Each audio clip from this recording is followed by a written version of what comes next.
Good morning, dear students of class 7th. We are already continuing with the same lesson of history, lesson 2, the regional kingdoms, part 1. And I already sent you two videos explaining the chapter. This is my third video, part 3.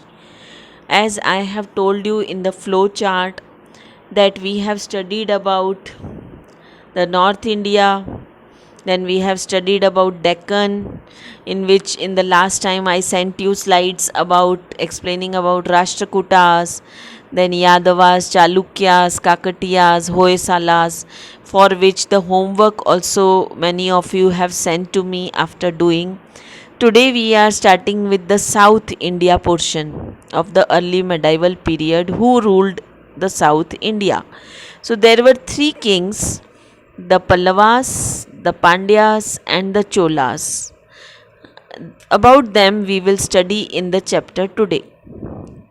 So there were three powerful kingdoms in the south, the Pallavas, the Pandyas, and Cholas. There was a constant struggle for supremacy amongst them. So let us see about the Pallavas.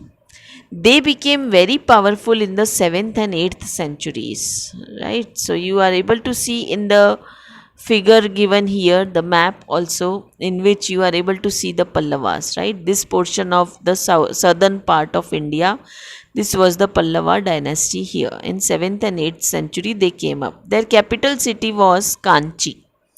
They made, today it is called Kanchipuram also, so they made Kanchi as their capital. They built many beautiful temples of stone, and in the in 9th century, as we studied, they were continuously under struggle with each other. So Cholas defeated the Pallavas, right? So defeated means their rule ended over there. Now we about Pandyas. The Pandyas ruled around present day Madurai, which was their capital. So the Pandyas, they here you are able to see Pandyas. So the Pandyas, they made Madurai as their capital. It was an important center of learning. Marco Polo visited the Pandyan kingdom.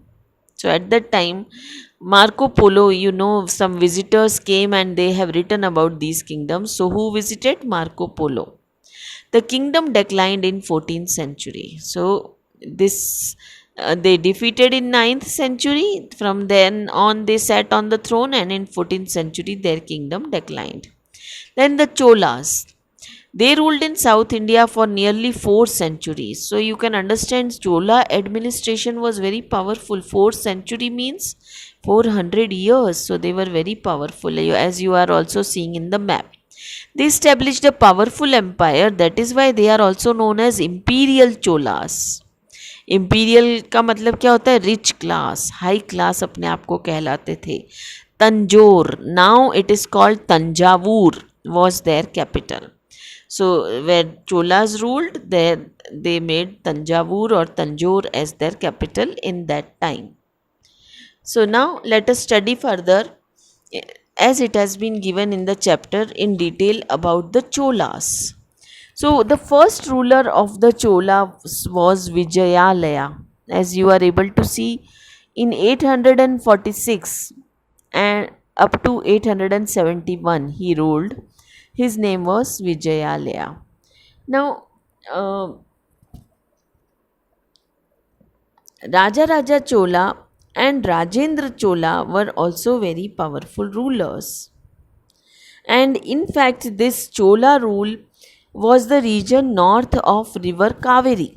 Right, so we are studying that day. I told you about Godavari and Krishna river. Just below the Krishna river is Kaveri river. So we are studying about that Chola kingdom.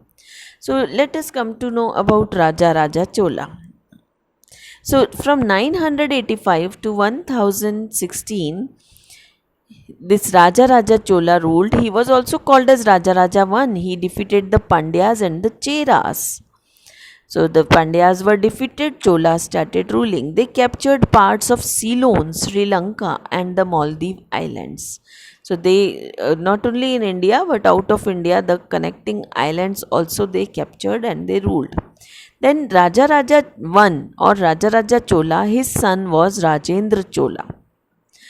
From 1016 to 1044, he ruled, this Rajendra Chola. He succeeded his father Raja Raja I to the throne. He made the empire even more powerful. His army defeated the Cheras, the Chalukyas, and marched to modern day West Bengal, where he defeated the Palas. So you remember we had studied about Palas. They ruled the West Bengal, Bihar, Jharkhand. So these Palas were defeated by Rajendra Chola. After this victory, Rajendra Chola called himself Gangai Konda Chola, which means one who has conquered places up to the river Ganga. So he was considering that I am victorious over the Ganga area. That's why he called himself Gangai Konda Chola. He also built a new capital near Tanjore and called it Gangai Konda Cholapuram. So he gave the name to his capital as Gangai Konda Cholapuram. That means people should come to know कि गंगा को जीतने वाला जो king हुआ उसने अपने place का नाम ये बनाया. He also started trading with Southeast Asia and southern China. And gradually, what happened until the end, the empire declined towards the end of the 13th century. So, it was the longest empire which continued, and up till the 13th century, and this empire declined. Now, let us see something about the cultural achievements during the Chola period. There were temples which they built. Most of their temples were built in Dravidian style. You are able to see the Dravidian style in this picture. The Brihadeshwara temple has been constructed in Thanjavur by the Chola rulers. Then sculptor. Bronze image of Lord Shiva as Nataraja is one of the finest specimen or example of the kind of images or of gods and goddesses they used to get created. Then language and literature. This period witnessed the growth of languages such as Tamil, Telugu and Kannada. Then further in the chapter it has been given about Chola administration.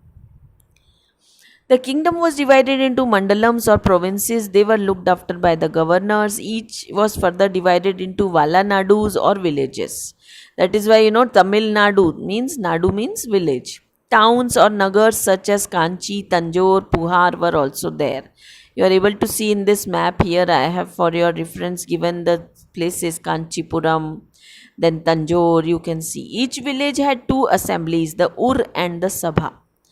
New philosophies and bhakti. This is the end portion of the chapter. Basava founded the Lingayata sect in 12th century. So Basava was a saint. You are able to see the images of all the four saints: Basava, Shankaracharya, Ramanuja and Madhava. Shankaracharya preached the Advaita philosophy. Ramanuja and Madhava were the other religious reformers of the time and made devotion to God very popular in that time. Devotion to God मतलब परमात्मा के प्रति समर्पित होना, ये इन सब भक्ति cents का संदेश था, मैसेज था. So here students finishes our chapter. Thank you. You go through the chapter and see you soon.